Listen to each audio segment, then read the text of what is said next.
Welcome. I'm Rhonda Rohrabacher, the National Field Director for the next President of the United States, Robert F. Kennedy Jr. I'd like to recognize Star League Ranch owners Matt and Adam Woolley. Our Texas State Coordinator, Linda Curtis. Our Texas Field Staff, Andy Griffith, Jeff Hutt, and Ron Choi. Bill Nesemeyer, our Northeast Texas Coordinator, Renee Roosh, our Region 12 Co-Coordinator, Antonia Blasini, our Travis County Coordinator, Judy Tucker, our Bexar County Coordinator, Jack McGinnis, our Region 10 Hill County Coordinator, Bill Dembski, our Denton County Coordinator, and I would like to introduce, before I introduce the next speaker, I would like to also announce that when the speech is over, we're going to be doing selfies inside this building. You'll be directed, and it's air conditioned inside there. And now I'd like to introduce Central Texas Coordinator Moody Hurd. Short speech, Molly, short speech. How's everyone doing? It's an honor today for me to stand up here and introduce a man who's become a source of hope and inspiration for people across this country and across this great state. This is a man who's dedicated his life and career as an activist, an author, and an attorney fighting large corporations and entrenched government interests on behalf of regular Americans and our shared resources. If you're anything like me, you're here because you understand that something's wrong with life in 2023. It's no longer a secret to us that the money that we send to Washington is being used for something other than improving Americans' lives.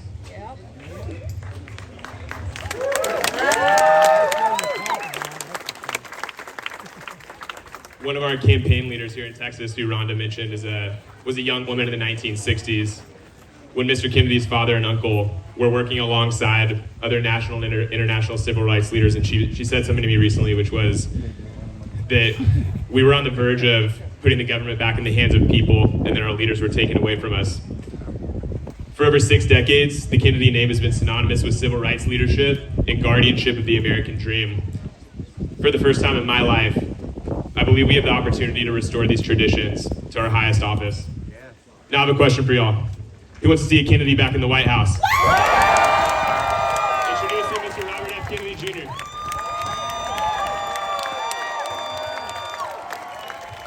Thank you, Moody. And I want to repeat and clarify what Rhonda said, which is that I'm going to do a selfie with everyone here that wants to take one right after I speak. And we're going to file up here into this room. It's nice and cool in there. Short speech, Bobby, short We'll speech. do it really fast. We did 600 people in 24 minutes in Charleston 2 weeks ago. So you just got to keep moving. I'm very grateful to Adam and Matt Woolsey for allowing us to use this and for making us so welcome at this ranch. And I especially want to thank everybody here who come out. I think it's 100 degrees today, and I'm so touched that so many of you would come out on Sunday and stand in this heat. And I'm just very, very grateful to you. I had a chance to talk to Adam a few minutes before I came out here. And he said that he's just grateful that somebody is running for president who gives him a hope, ending some of the division that is tearing this country apart. We have the greatest polarization in this country that we've had at any time since the American Civil War. And both sides are involved in it, and most of the American people don't want it. They want to find something, they want to do what I'm trying to do with this campaign, which is to find the values that we all share in common rather than focusing on the things that, the little issues that tear us all apart.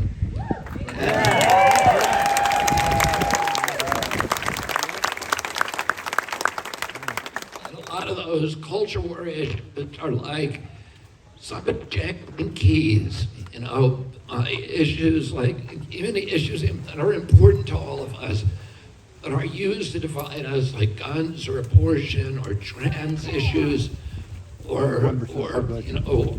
immigrants or whatever. They're like somebody jangling the keys over here while they rob the bank, and none of us are looking.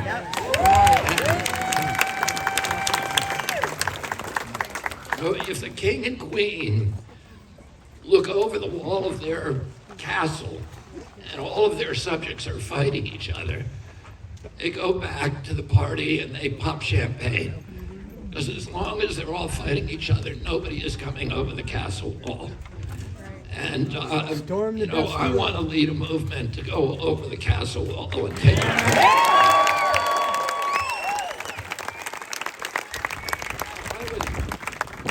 I was in San Francisco about 3 weeks ago as part of the campaign.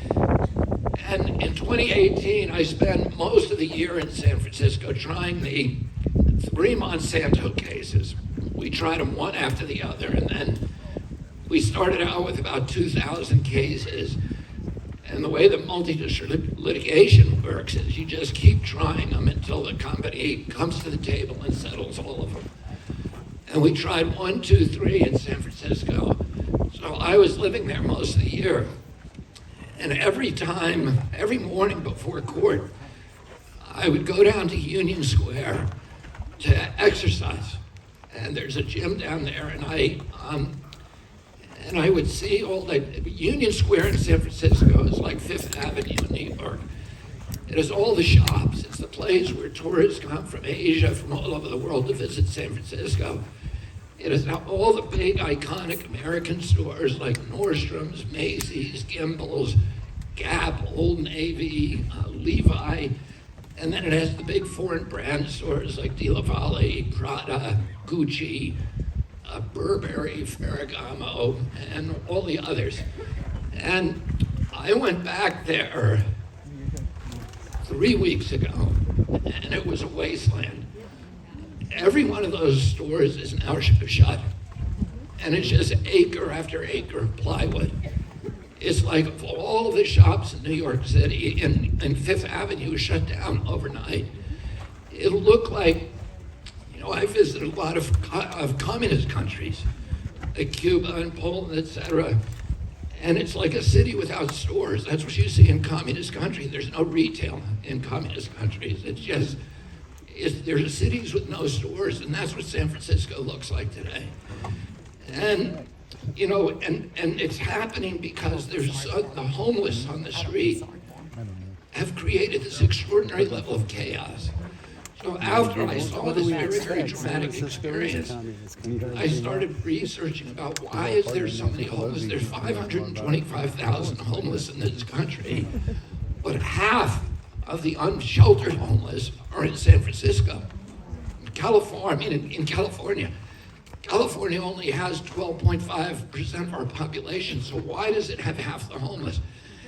And I had all these assumptions about homelessness. It was linked to drug addiction, linked to mental illness, linked to poverty. I've heard these stories that if you're homeless in New York, if you lose your home in New York, and you don't want to sleep on the grades, you get out, you spend your last few bucks on a bus to San Francisco, so that you can get the good weather. And then also, there's very, very generous social service system in San Francisco, and that attracts people from all over the country. I also heard at places like Austin and Dallas, Denver. I don't think this is true, but that when they find homeless people, when the police find homeless people on the street, that they put them instead of putting them in jail, they put them on a bus to San Francisco. This is what people say in San Francisco. I don't know if it's true. Yeah. But anyway, my son, I think it's the I opposite. was talking at our dinner table about that, and my son, Connor, said to me, made me read these books by an author called Matthew Desmond, who spends his whole life studying homelessness. He's written a brilliant book called Evicted, and then done a number of podcasts. And what he's done, these extensive studies of the homeless in San Francisco with the University of San Francisco, where they literally went out and he interviewed most of the homeless people in San Francisco. And what he says, what he shows in that book is that homelessness has very, very little to do with drug addiction or with mental illness or with, although a lot of people who are homeless become mentally ill, and a lot of mentally ill people do become homeless, but the vast number of homeless have nothing to do with that. And for example, West Virginia has a much higher level of drug addiction than San Francisco, and yet it doesn't have a homeless problem. Detroit too. Detroit and West Virginia have much higher poverty rates than San Francisco, and yet they don't have homeless problems. And when they interviewed people who are homeless in San Francisco, they found that almost all of them are from San Francisco, almost all of them. So they're not coming from elsewhere. So the question is, why is there a homeless problem in San Francisco? What Desmond shows that in every case where there's homeless problems, there's a direct correlation between access to housing and the cost of housing. And it is a function of rising housing prices. And what Desmond says is with the chaos and the disintegration that we're now seeing in San Francisco is about to roll like a tsunami across this country, because the price of housing is rising beyond any historical precedent. 2 years ago, the average cost of a house in this country was $215,000. Today it's $400,000. 538 here. And the interest rates have gone from 3% to 7%. So I have 7 children, most of them between the age of 20 and 30, 32. I have a 39-year-old who has a home, but none of my younger children are even thinking of getting a home. And none of their friends are thinking of getting a home. When I was growing up, all my friends that age were planning a strategy for getting a home.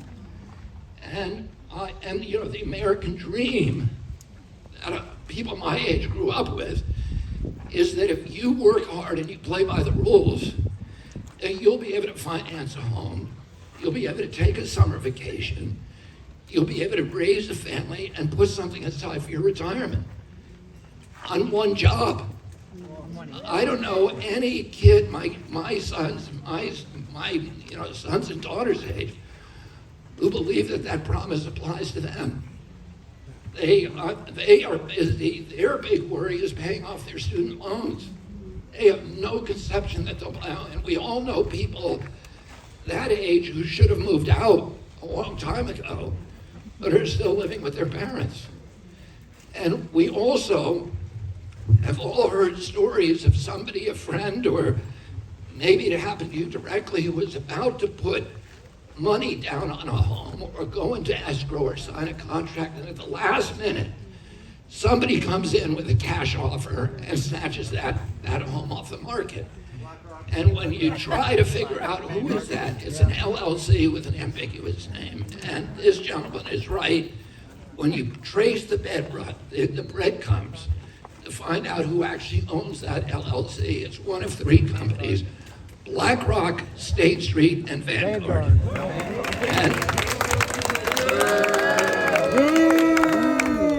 So what are you going to do? These companies, collectively, they own each other.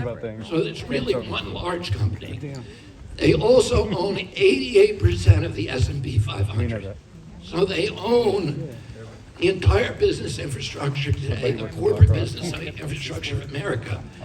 Now they've decided on 2 new targets. They want to buy all the farmland in our country, control the food supply, but they also want to buy all the single-family homes. And today we are on a trajectory that within 6 years, 60% of the single-family homes in this country will be owned by those companies. And your son or daughter who's trying to buy a home is competing against BlackRock.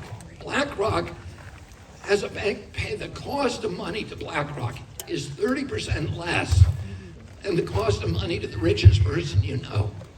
They have a credit rating that is beyond the highest credit rating. So your son or daughter has to now go compete against that company for the cost of money, and they can't do it. Look, and they're being pushed into the rental market, and the rents are now going skyrocketing because of that pressure. 48% of renters in this country have lived with daily anxiety about their capacity to continue to pay the rent. And this isn't what America's supposed to look like. Thomas Jefferson said American democracy had to be rooted in tens of thousands of independent freeholds owned by individual Americans and families, each with a stake in our system of government. Home ownership is critical to this country in so many ways. One, because if you own a home, you're vested in that community. You care what happens to the hospitals. You care about the schools. You care about the police. You care about what your home looks like. You care about your neighbors. And if you don't have that ownership, if we no longer an ownership society, we become a feudal model, the model that we fought a revolution to break away from, the model where the aristocrats and the oligarchs own everything, and that we're no longer citizens, we become subjects. We become serfs on our own land. And that is where we're headed today if we let How do you change it? this new aristocracy, this corporate kleptocracy, take over our country in conjunction, in collusion with the regulatory agencies that are supposed to protect us against those kind of outcomes. So I'm running today against two presidents who have both served the term in office and are both running on the platform that they brought extraordinary prosperity to this country. And, I spent a lot of my time talking to regular Americans. Long before I was running in this race, I was sitting at kitchen table with people because I represent, that's what I do. I sue big corporate polluters and malefactors.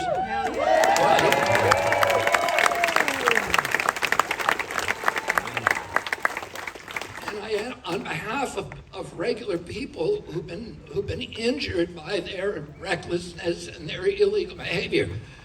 So I'm representing today 1,000 families in Columbiana County, Ohio, whose lives were upended by the Norfolk Southern spill. Until recently, I was representing, until we won the case, 1,000 families in Spelter, West Virginia, who were poisoned by a zinc smelter there owned by DuPont. I'm also representing in another case against DuPont 10,000 families in Ohio and West Virginia who've been poisoned by PFOAs and PFASs. And I'm representing people like that all over the country. So I end up sitting a lot at kitchen tables with people and hearing their stories. And I, almost once a week, I talk to elderly people or their children who are cutting up pills to make their prescriptions last through the week so that they can pay for food. People are having to make these terrible choices between food and gasoline, food and medicine. Young couples who are sitting in rental apartments they can no longer afford and listening to their baby crying in their arms and having to talk to each other and wonder about whether that baby is $50 sick or $100 sick or $1,500 sick before they bring them to a hospital. Today, the average income in this country is $5,000 less than the cost of living. So basic human needs, food, transportation, and shelter. If you're paying the base minimum for those things, you come out at the end of the year $5,000 in debt on average. The average American is $5,000 in debt after paying for those things that people are living paycheck to paycheck and they cannot pay. And so what do?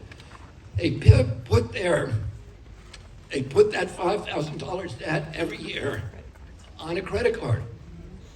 And Visa, MasterCard, Wells Fargo, Citibank, Chase, and Morgan are charging them 22% interest. If the mafia did that, it would be called loan sharking and they'd go to prison. But for these companies, it's business as usual. And who do you think owns all of those companies? BlackRock, State Street, and Vanguard.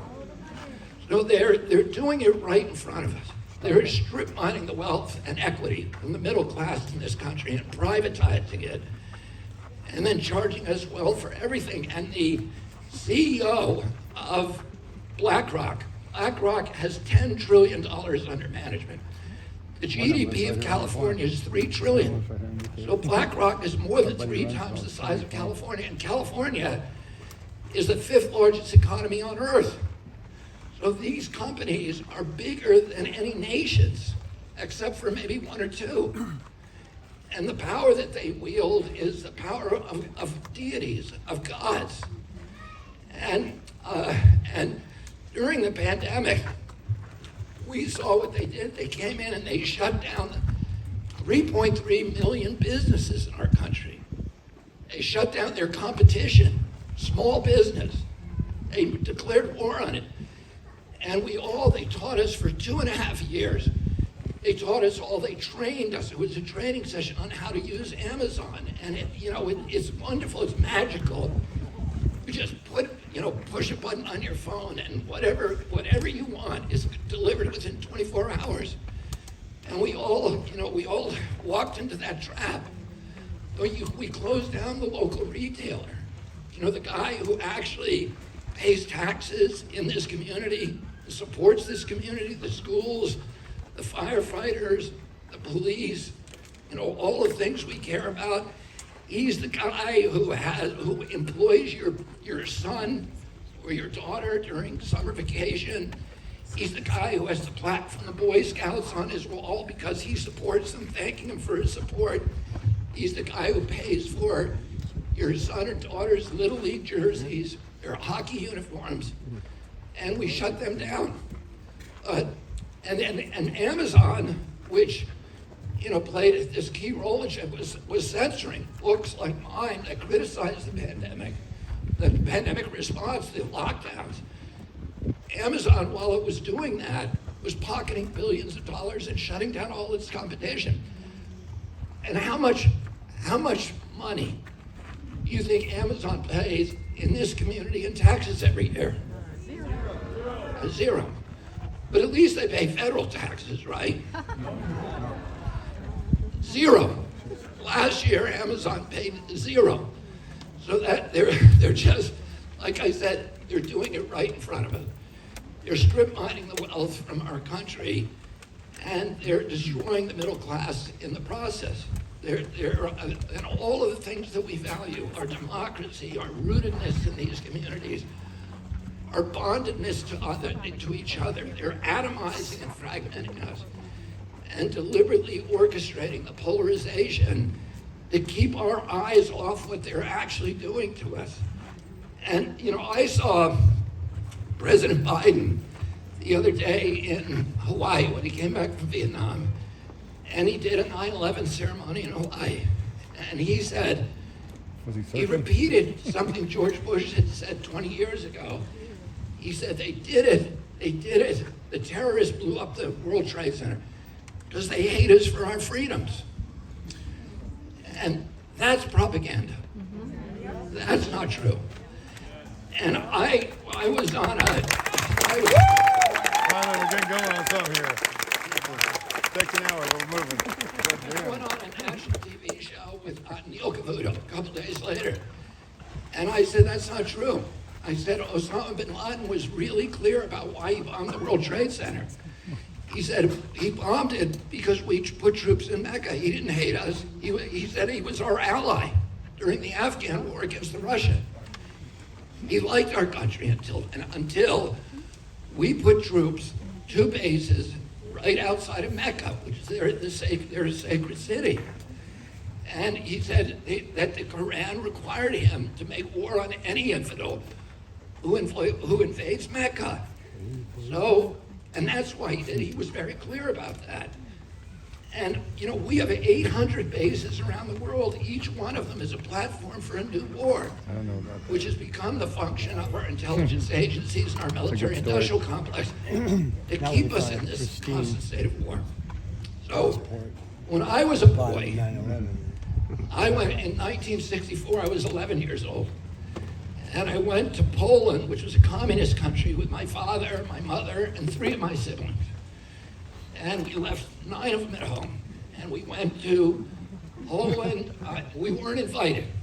My father went against the objections of the Polish government. He went at the invitation of a human rights group over there. And the Polish government was so distraught that we were in the country that they blacked out all news of us on the state-owned media, which is all the media in Poland.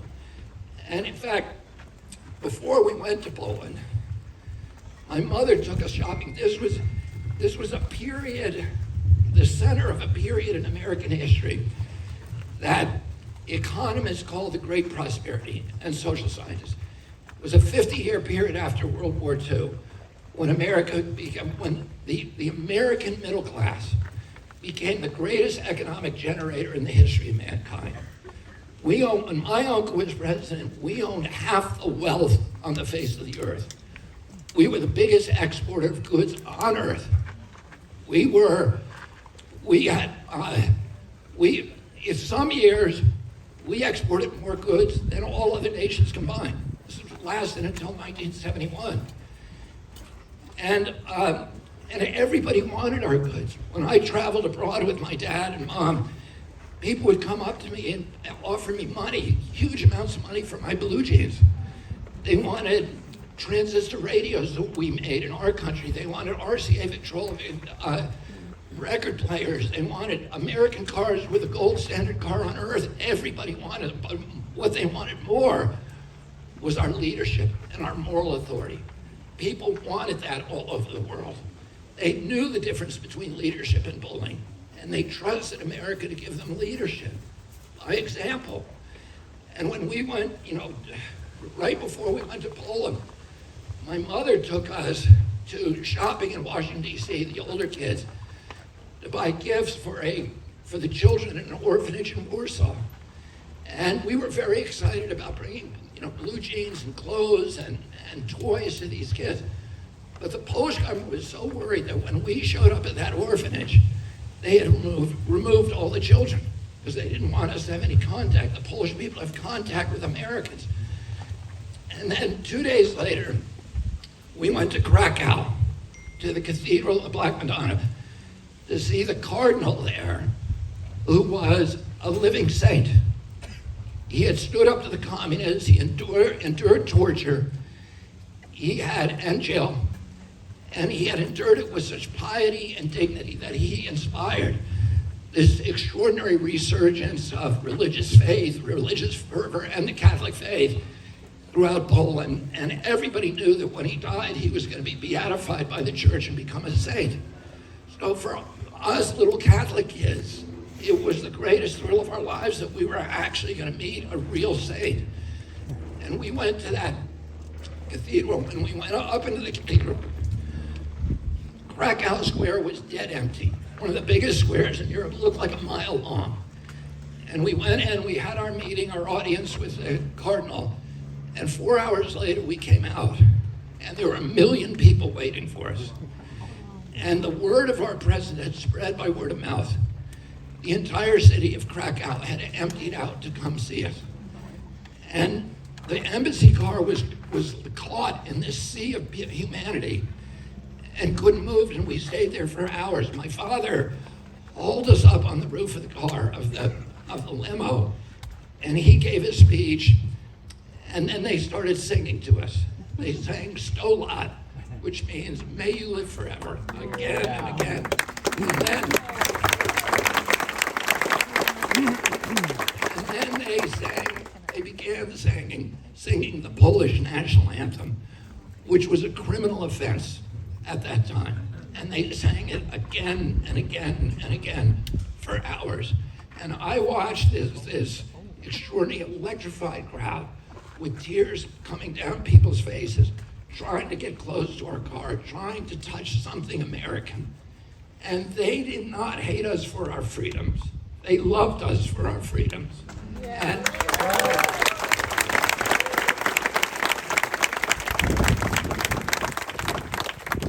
we went on that trip to France and Germany and Italy and Greece and Britain, and we saw the same thing everywhere, this huge outpouring of love for the United States of America. And You know, part of that was my uncle's decision to not project military power abroad, to keep our country. My uncle was asked by his best friend, Ben Bradley, what do you want as an epithet on your gravestone? And he said he kept the peace. He said the primary job of a president of the United States is to keep the country out of war.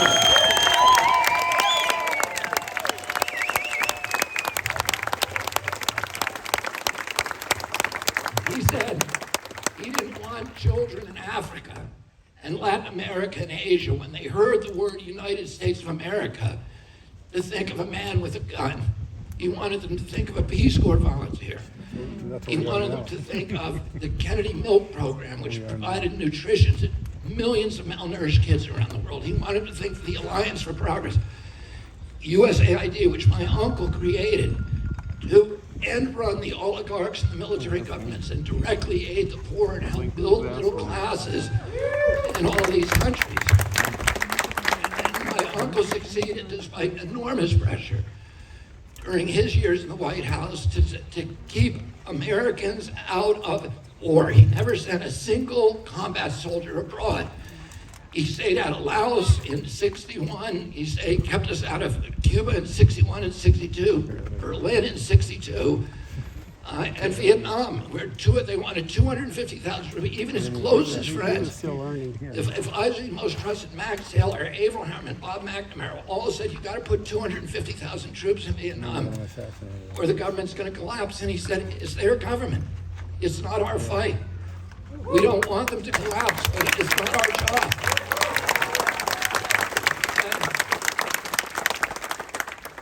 He sent 16,000 advisors to, and most of them Green Berets, and they were not allowed to participate in combat, although many of them did. And in October 22nd of 1963, he learned that one of those troops had been killed, one of the Green Berets, and he asked his aide, Walt Rostow, for a casualty list, and they came back and 75 had been killed. And he said, that's too many. And he, that afternoon, he signed National Security Order 263 and ordered all American personnel out of Vietnam. A month later, he was killed.